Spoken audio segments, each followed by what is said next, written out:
देखो बेटा, 1 जुलाई 2024 से जो नए अधिनियम आए हैं वे लागू हो रहे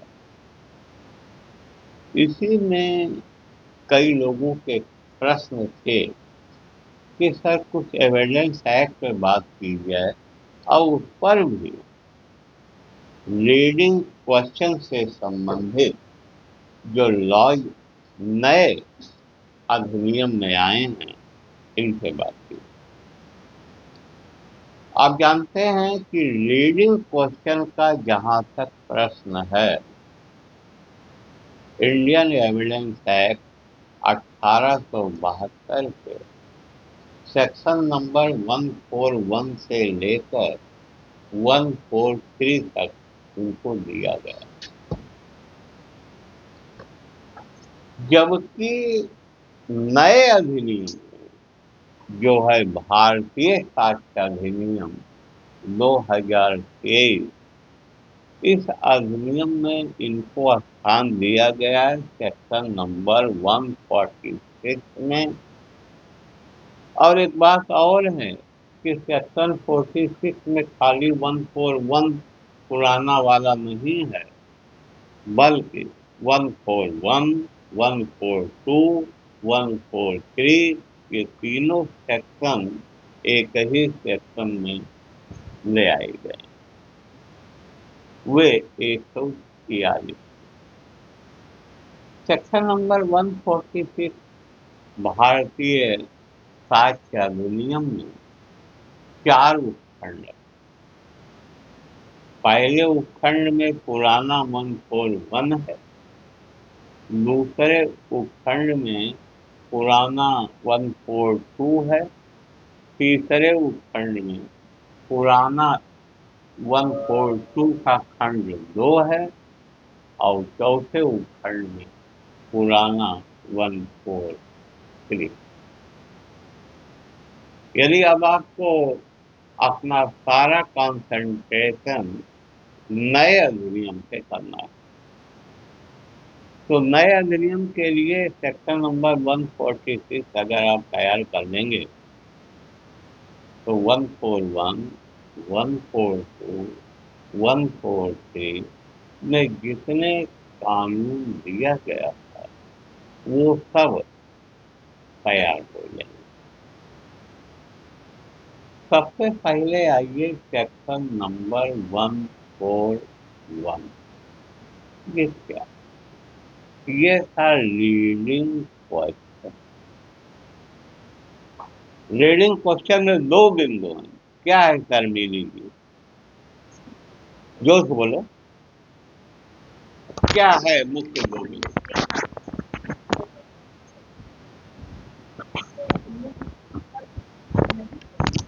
अरे नहीं भाई, 141 में क्या था? What is reading question? क्या है सूचक प्रश्न में क्या बताया गया था? बोलो ना।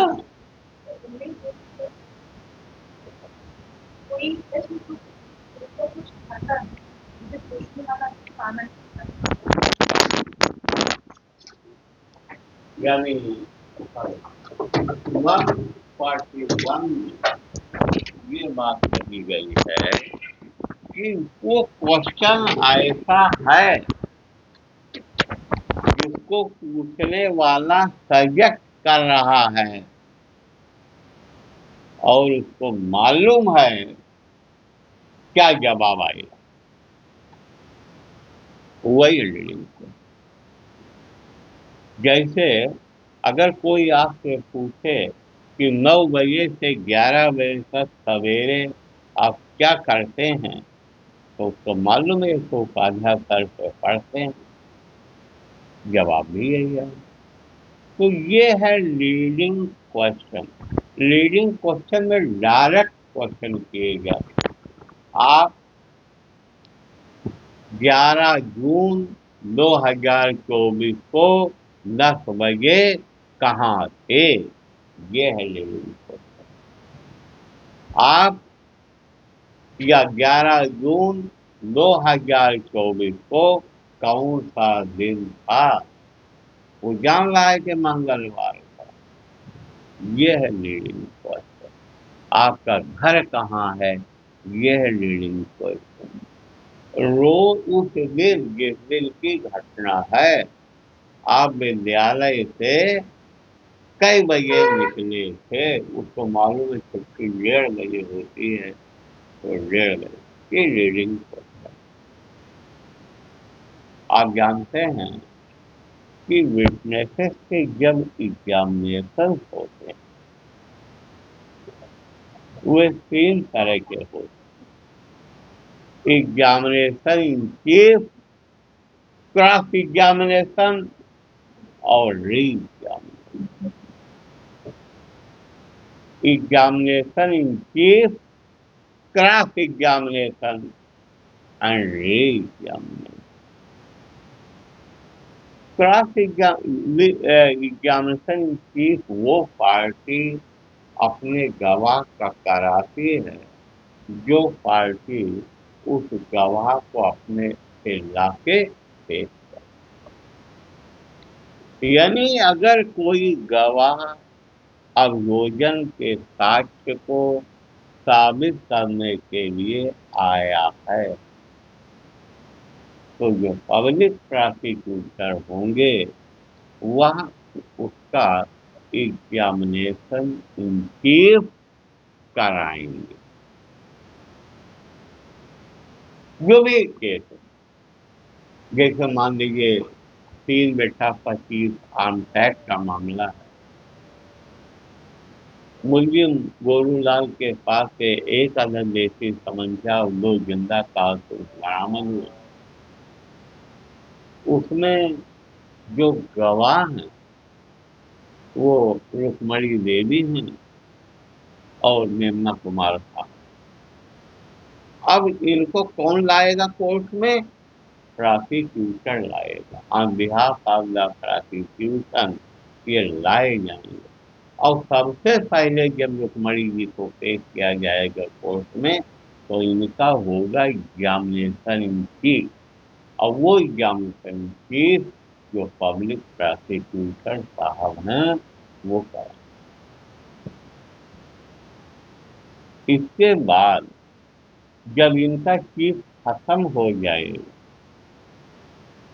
तो अब इनका जिला है, यानी क्रॉस एग्जामिनेशन गोलू लाल के वकील साहब जो दुबई के हैं वो करेंगे रुक्मणी देवी की गिरा।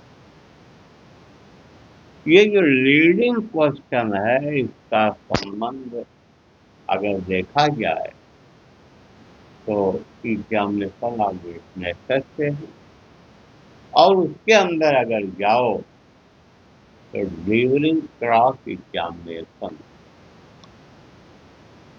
इस बात को दिमाग में रख कि जब क्रॉस एग्जामिनेशन होगा तभी इसकी जरूरत पड़े। अब क्रॉस एग्जामिनेशन के बाद एग्जामिनेशन और है री एग्जामिनेशन। क्योंकि आज के वीडियो का वो टॉपिक नहीं है, इसलिए गहराई में नहीं जा रहा। खाली हम आपको रीडिंग क्वेश्चन से रिलेटेड जो फैक्ट हैं उनको समझाने का प्रयास करें। मान लीजिए चीफ एग्जामिनेशन चीफ में रुक्मणी जी ने कहा कि हाँ साहब मैंने देखा है, मेरे सामने इनकी तलाशी ली गई और इनके पहनी हुई पैंट के पेट से एक अदद देसी तमंचा बरामद हुआ था और पहने हुए कमीज के ऊपर वाली जेब से 2 अदद जिंदा कारतूस 1 नंबर के बरामद। और वो जो तमंचा, वो जो दोनों कारतूस बरामद हुए थे वो मेरे सामने रखे हुए था। ये वही कारतूस है, ये वही तमंचा है जो मेरे सामने बरामद किए गए। उस पर बेटा एग्जिबिट था। एग्जिबिट पर भी ज्यादा चर्चा नहीं करना चाहेंगे, वो भी तब करेंगे जब एग्जामिनेशन होगा। लेकिन इतना जान जाओ कि एक होता है पेपर एग्जिबिट, एक होता है मैटेरियल एग्जिबिट। तो कट्टे पर जो पड़ेगा वो मैटेरियल एग्जिबिट पड़ेगा, कट्टे पर दोनों कारतूसों। और जो फर्द बरामदगी पर पड़ेगा वो पेपर एग्जिबिट होगा। चलिए, तो सेक्शन नंबर 146 का क्लाज 1 ये कह रहा है, पुराना 141 इंडियन एविडेंस है, वो ये कह रहा है कि लीडिंग क्वेश्चन का मतलब ये होता है ऐसे क्वेश्चन किया जाना जिनका जवाब भी उसमें हिडन होता है, छिपा होता है, और जो क्वेश्चन हम सुलझा रहे हैं उसका जवाब वही आएगा जिसके मूल्य। अब जब ये जान गए आप कि भाई लीडिंग क्वेश्चन है क्या, तो अगला सवाल होता है जो सेक्शन नंबर 142 में था, 142 में था, उन्हें कब नहीं पूछा जाएगा। पहले कैन नॉट बी ये चीज जो है उसका पहला पोर्शन 146 के क्लास 2 में कब नहीं पूछा जाएगा, एग्जामिनेशन चीफ में और री एग्जामिनेशन में जब तक कोर्ट की अनुमति ना हो तब तक आप उसे नहीं पूछ सकते। अगर प्रतिपक्षी अभ्यक्त कर रहा है तो सीधा सीधा समझ लो बेटा कि चीफ में ये लीडिंग क्वेश्चन नहीं किया जाता। और इसके बाद जो 142 का दूसरा भाग था वो अब आ गया 146 के क्लास सब क्लास 3 में। क्या है बोलो, जोर बोलो। The court shall permit leading question as to matters which are introductory or undisputed, or which have, in its opinion, been already sufficiently proved. क्या है अब हिंदी बोलो। न्यायालय उन बातों के बारे में जो पुनः स्थापना के रूप में या जो विवाद से या जो किसी राय से पहले से ही पर्याप्त रूप से ही साबित हो चुके उसे बच्चों के लिए अनुज्ञा देगा। ठीक, तो 142 के क्लास 2 में उन परिस्थितियों का वर्णन था जिनमें कोर्ट ऐसी परमिशन ले सकता है, और वो बात कही गई है 146 के सब क्लास 3। अब वहां था 146 when they can be, सीधा सीधा ध्यान देना कि they can be off, they may be off during cross exam में, उन्हें प्रति परीक्षा में पूछा जा सकता है। इसको दिमाग में रख लो कि उसको प्रति परीक्षा में पूछा जा सकता है। एक बात और है बेटा, हमारी रिक्वेस्ट है, पहले भी अपनी क्लास में तुम्हें करता ही रहता हूँ, आप सभी से कर रहा हूँ जो वीडियो को देखेंगे, कि प्रीलिम्स के लिए बहुत ज्यादा काबिलियत धारणा उचित नहीं, नुकसान हो जाएगा। जो जनरल प्रिंसिपल है उन्हीं पे अमल करो और उन्हीं पे अमल करो। मेरे पास उदाहरण, एक मेरे शिष्य थे, बहुत काबिल थे, क्वेश्चन आ गया कि इन एग्जामिनेशन लीडिंग क्वेश्चन में भी आ, उसका पहला खंड ऑप्शन था इन एग्जामिनेशन की, दूसरा था इन क्रॉस एग्जाम में, तीसरा था एवं बोथ और चौथा था नो। अब ये जब चार ऑप्शन उन्होंने देखा तो क्योंकि वो ज्यादा दिमाग लगाते थे, मैंने मना किया था ज्यादा दिमाग ना लगाना, लेकिन उनके आदत में इस्तेमाल। अब उन्होंने ध्यान ये दौड़ाया कि यार अब सवाल है, जिन्होंने बेटा कम पढ़ा था, मतलब है पढ़ा था एग्जामिनेशन पास के लिए, उन्होंने सर से निशान लगाया इंट्रांस एग्जाम में। लेकिन वो क्योंकि ज्यादा पढ़े, उन्होंने सोचा यार एक बात बताओ, जब गवाह को होस्टाइल किया जाता है, प्रोसिक्यूटर होस्टाइल करता है, होस्टाइल करने के बाद वो अपने ही गवाह से गिरा करता है, और गिरा या क्रॉस एग्जामिनेशन तो लीडिंग क्वेश्चन किया ही जाता है। इसका मतलब एवं बोथ यही सही है। उन्होंने उसी पे ऑप्शन से ये काम सही करके आए। ये मैं आपको एक एग्जाम्पल दे रहा हूँ, आपके उन्होंने बाद में हमसे बताया भी, पुरानी बात है। उन्होंने कहा सर ये जो ऊपर ऊपर पढ़ते हैं वो सब दौड़ के उसी में लगाए होंगे क्रास, लेकिन क्योंकि मैं आपका सीखूं तो ऊपर ऊपर तो मैं करता नहीं, हम गहराई में जाते हैं, इसलिए हमने इसमें कहा। मैंने उस समय उनको कोई जवाब नहीं दिया, हमने कहा मार डाली, आप ऐसी गलती ना करें, अगर लिखा है क्लास में तो क्लास में, हाँ मेंस में अगर क्वेश्चन आएगा तब आप उसको बढ़ा सकते हैं, ठीक है बेटा।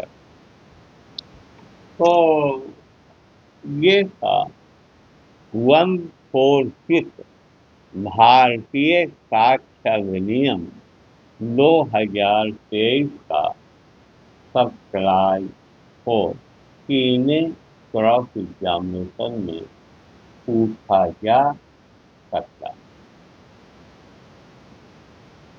अब अगर इसको आप देखें, यानी 141, 142, 143 इंडियन एविडेंस एक्ट में अगर आप पढ़ रहे हैं तो बिना उस एक्ट के 146 को पढ़े वो आंसर पूरा ही नहीं है। और जो 146 था वो अब आ गया है 149,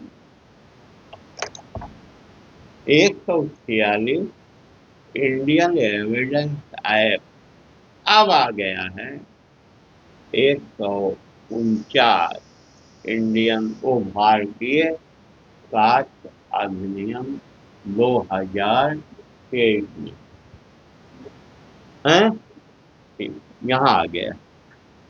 तो उसमें क्या था 146 में, यानी वो कौन से क्वेश्चन है नाफुल। In other word, what are the question which may be asked in classes,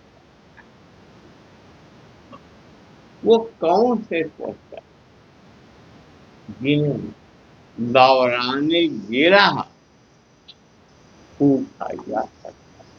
उद्देश्य क्या होता है क्रॉस एग्जामिनेशन, वही 146 अब 149 भारतीय साक्ष्य अधिनियम में आ गया है। इसमें जो पहला पॉइंट है वो उसके सत्यवादिता को परखने, कितना ये सही बोलता है, इसको टेस्ट करने के लिए क्वेश्चन किए गए। तमाम तरह के क्वेश्चन किए जाते हैं, पूछे जाते हैं। वो इस उद्देश्य से पूछे जाते हैं कि क्या उसकी सख्त बोलने की प्रवृत्ति है। दूसरी बात, जो दूसरा पॉइंट है वो ये है कि जीवन में उसकी स्थिति क्या है। एक बात तो बच्चों जानते हैं, किसी के पैसे कौड़ी का, धन का या समाज में उसके स्थान का कानून से कुछ लेना देना नहीं। Witness is after are witness, लेकिन फिर भी फर्क क्या है। एक गवाह है वो रिक्शा चलाता है, वो गवाही नहीं है। दूसरे जो गवाह हैं वो लखनऊ यूनिवर्सिटी में कानून के प्रोफेसर हैं। तो इन दोनों के ग्रेविटी में अंतर आएगा। ये क्या बोल रहे हैं इस पर ज्यादा तवज्जो दिया जाएगा। वो जो रिक्शा वाला बोल रहा है उस पर कम गौर फरमाया जाएगा। दूसरी बात, ये आपने भी शायद वो फिल्म देखी होगी, मैंने भी देखा था। प्राण हीरो थे उस फिल्म में, वो जेबी गवाह थे, गोलू गवाह। और गोलू गवाह हर मामले में फिट हो जाते। जेबी गवाह को पॉकेट विटनेस कहते हैं। आवाज कर हम लोग इनको इसी नाम से जानते हैं, पॉकेट। ये पॉकेट विटनेस कौन, समाज में उनका क्या स्थान है, इसी से रिलेटेड बात है। कहीं बाहर नहीं है। एक बात बताओ बेटा,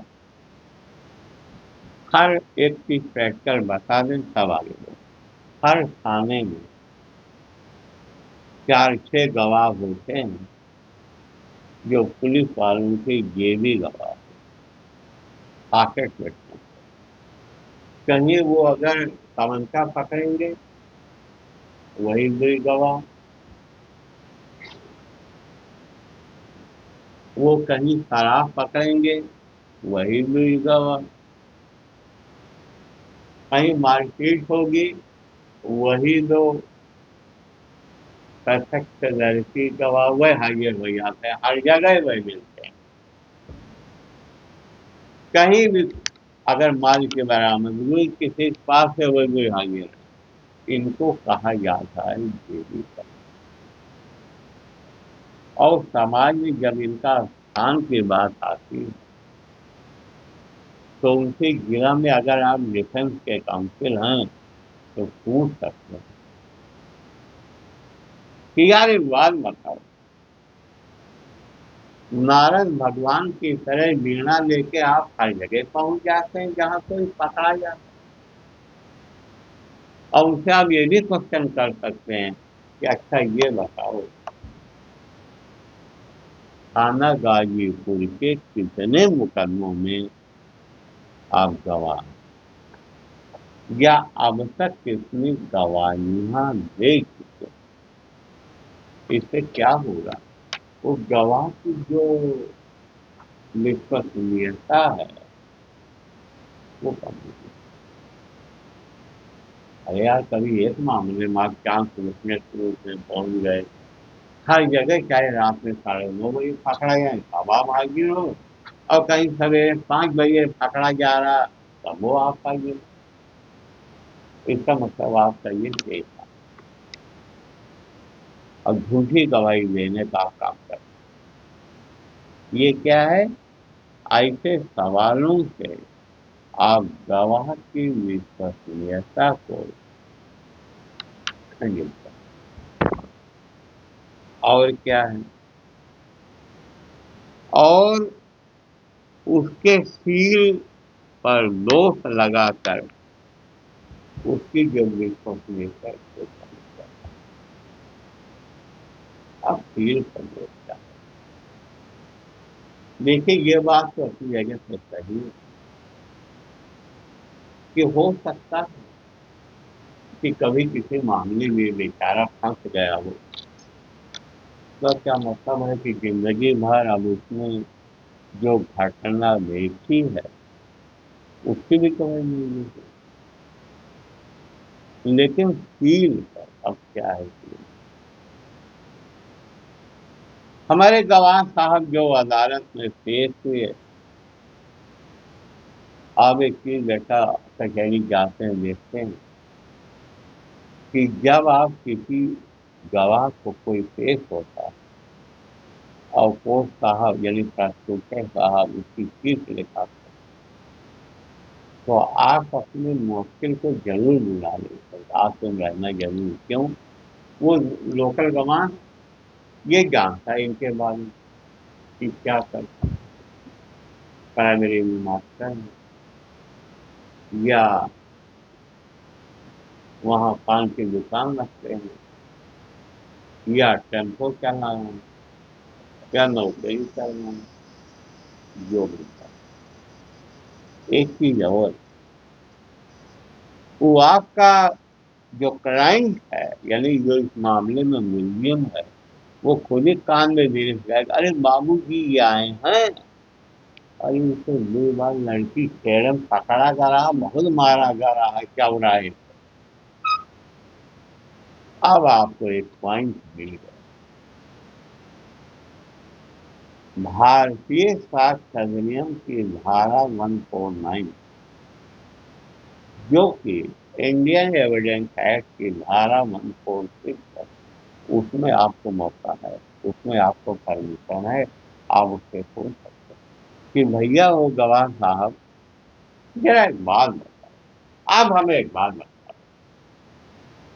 कि अब तक आप कितनी बार पुलिस के द्वारा गिरफ्तार किए जा चुके हैं। अब आधा तो उसका मारल डाउन हो जाएगा। जैसे बुमराह जब गेंदबाजी करने आते हैं तो विपक्षी पार्टी के बैट्समैन का आधा मारल कम हो जाता है, आधा तो वहीं फंसा पड़ जाएगा। फिर आप उससे लीडिंग क्वेश्चन करिए, आपका क्लाइंट बताए रहेगा साहब ये अब नई करीब साल भर सही है, अब एक नई करीब 6 महीना भर कौन क्या हो रहा है, अरे साहब यही महंगा मालूम था। अब आप उससे पूछिए कि भैया हो एक बात बताओ यार, करीब साल भर पहले तुम नर्रा बाबा चौराहे पे लड़की खेलते हुए पकड़े गए थे और जनता ने आपको खूब पीटा था कि पुलिस के हवाले कर दिया मैं, और शायद मुकदमा भी कर दिया। अब पब्लिक प्रोसिक्यूटर साहब ये बात नहीं कर सकते कि वकील साहब ये कौन सा क्वेश्चन आप कर रहे हैं, इसकी रेलिवेंसी क्या है। आप कोर्ट से कह सकते हैं साहब ये रेलिवेंट क्वेश्चन कर रहे हैं, ये जानबूझ के हमारे गवाह को हतोत्साहित कर रहे हैं। आप उनसे कहिए, क्योंकि वो तो कानून बताएंगे, वो कहेंगे सर इंडियन एविडेंस एक्ट के सेक्शन नंबर 6 से लेकर और 55 तक की जो धाराएं हैं उसी के अंदर जो परमिटेड क्वेश्चन है उन्हें करिए। ये कौन सा, इससे क्या लेना देना, साल भर पहले पकड़ा गया, पकड़ा भी गया हो क्या मतलब, आपके पास जवाब कि सर 149 ये लिखा हुआ कि उसकी जो विश्वसनीयता है उसके ऊपर लांछन हम लगा रहे हैं, क्योंकि इसकी विश्वसनीयता क्या है। अब एक चीज और, आप फिर कहिए एक और क्वेश्चन, भैया एक बात बताओ, इस पर हम बाद में आएंगे जो आपने गवाही दी, पहले एक हमारे क्वेश्चन का जवाब और दो। एक बार आप पकड़े गए थे साल भर पहले मुकदमा चल रहा, 6 महीना पहले जो लड़की छेड़ने वाले फिर पकड़े गए थे, जिस दिन यहाँ होली के 8वें दिन मेला लगा था, और उसमें भी बहुत आप नसियाई गए, फिर पुलिस में गए, वो भी मुकदमा चल रहा है। ये आपको परमिट कर रहा है सेक्शन नंबर 149, क्योंकि इससे गवाह के अब आप बाद में ये किसका फायदा कब मिलेगा, वहीं चिल्लाने की जरूरत नहीं। एक उनको सजेशन दीजिए कि देखिए मिस्टर गवाह का, आप स्वयं ने आपका जो कृतित्व हो रहा है, जो आपने कार्य किया है पिछले दिन, आप लड़की छेड़ने में 2 बार पकड़े गए, जेल गए हैं, दोनों मुकदमे पेंडिंग हैं, तो आपका ऊपर विश्वास किया जाना उचित नहीं है। आप जो भी गवाही दे रहे हैं उनके करें, और इसको याद किए रहिए। और जब फाइनल आर्गूमेंट का टाइम आएगा, आपको मौका मिलेगा, आप कहेंगे साहब PWC श्री गोलूलाल, इनके देखिए जीरा में ऊपर से 17वीं लाइन में मैंने क्वेश्चन किया, ये साहब दोनों बार सुबह डर क्या छेड़ने में गिरफ्तार हुए, इनकी बात से कैसे विश्वास किया।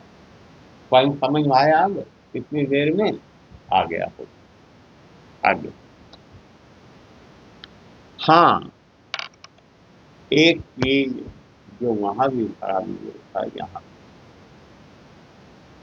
मामला रेप का होगा और उससे संबंधित जितने सेक्सुअल ऑफेंसेज हैं उनमें हो, अब आप उसमें ये क्वेश्चन नहीं कर सकते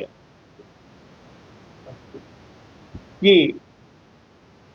किसी महिला से, विक्टिम से, कि अच्छा एक बात बताओ, आज से पहले आपने IPC के 354 में कई मुकदमा दर्ज कराए हैं, और 376 IPC बात कर रहा है, उसमें कई मुकदमा दर्ज कराए, आपको रोक दिया जाएगा।